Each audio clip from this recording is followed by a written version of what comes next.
Hello, this is John Hicks, Executive Director of the National Association of State Budget Officers, or NASBO. I am pleased to present for you a brief overview of NASBO's Fall 2016 Fiscal Survey of States. The Fall Survey provides information about the 50 states' general fund, the fund where most state governments' tax revenues are collected and spent. The survey includes actual results from fiscal year 2016, the enacted or adopted budgets for fiscal year 2017, and historical information on state general fund spending and revenues. Let's start with general fund spending.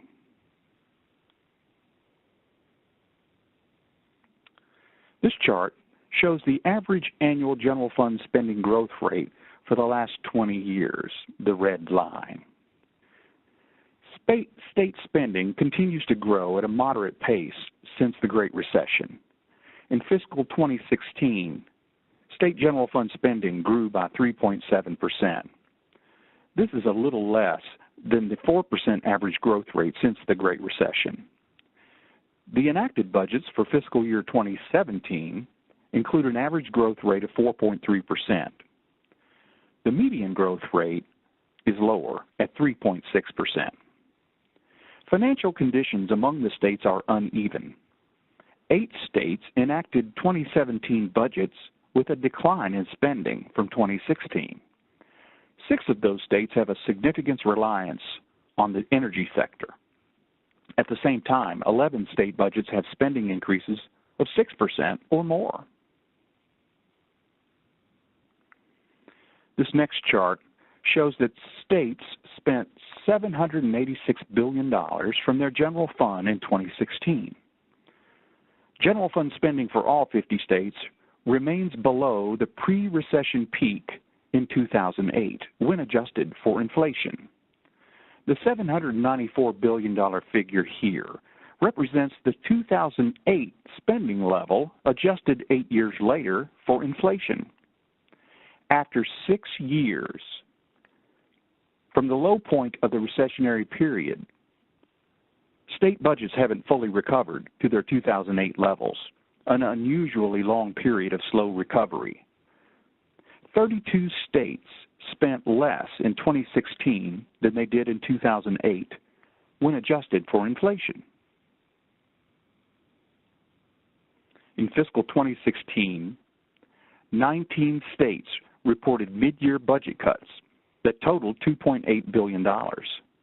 19 states is a surprisingly high number during an economic recovery. Revenue shortfalls during the second half of the fiscal year were the primary reason.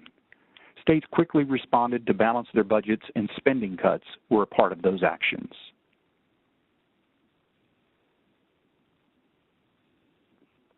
Let's turn to fiscal 2017 budgets.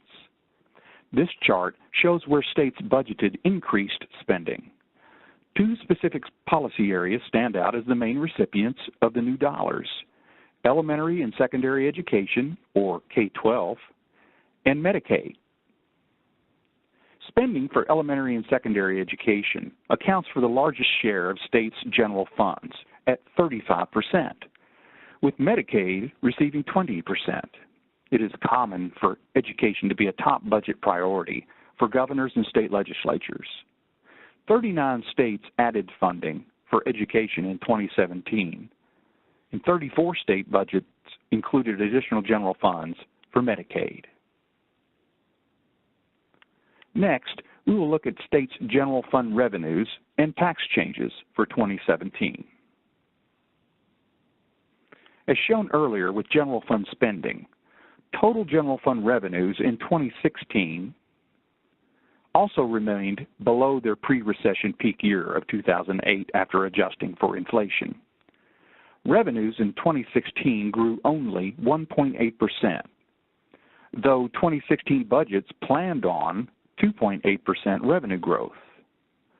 Budgets for fiscal year 2017 were based on a 3.6% revenue growth. This chart shows the recent history of how actual general fund revenues stacked up against budgeted projections.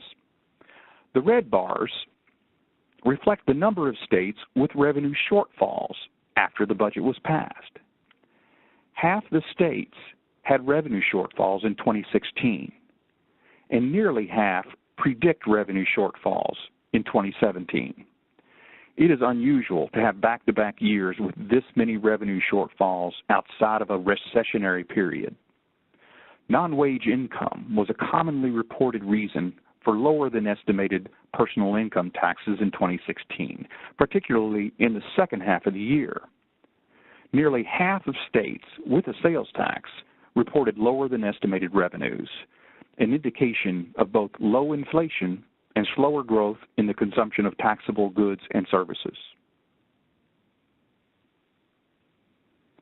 This next chart is a summary of the types of tax increases and decreases effective in 2017. 11 states had net increases and 20 states had net decreases for a total net increase of over $1.3 billion. The increases in sales tax revenues is driven primarily by a tax rate increase in Louisiana and the expansion of the sales tax base in a few other states. The bulk of the decreases in personal income taxes reflect a continued phase-in of reductions in Ohio and North Carolina, plus actions in Massachusetts and Maine.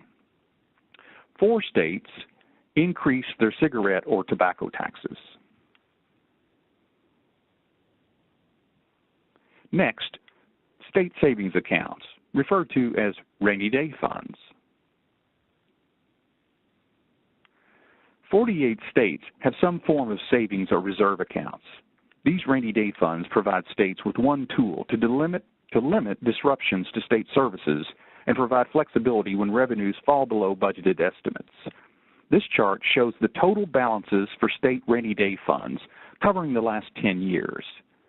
Despite moderate revenue growth, states are building back their reserves during the current economic recovery. Though some states, particularly energy-producing states, have tapped their reserve funds to help address revenue shortfalls. During the Great Recession, states drew down on their rainy day funds as one part of a multifaceted approach to managing revenue declines.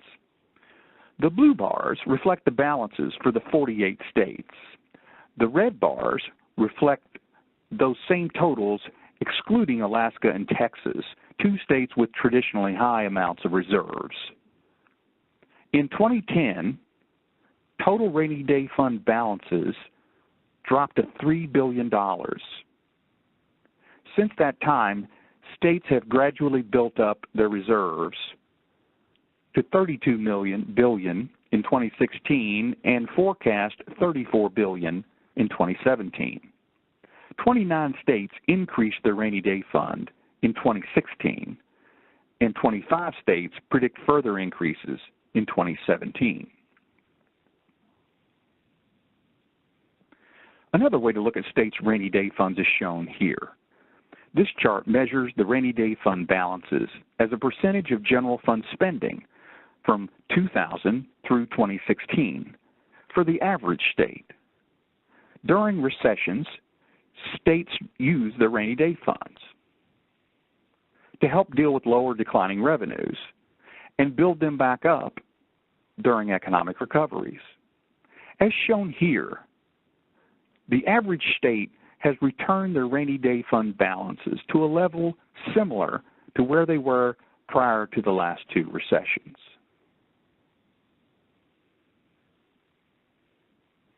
Here are a few takeaways from the NASBO Fall 2016 Fiscal Survey of States. General fund revenue growth slowed to 1.8% in fiscal 2016, with 25 states ending the year with collections below forecast. 19 states had mid-year budget reductions in 2016, a historically high number outside of a recessionary period. 24 states are already reporting general fund revenue shortfalls for fiscal 2017. General fund budgets for 2017 included a 4.3% increase in spending. This is before any actions are taken to deal with underperforming revenues. states enacted a mix of tax increases and decreases for fiscal year 2017. And while some states tapped reserves due to revenue shortfalls, most states continued to bolster their rainy day funds. I hope this overview was helpful. For more information, read a summary of the NASBO Fall 2016 Fiscal Survey of States, or download the full report both at www.nasbo.org.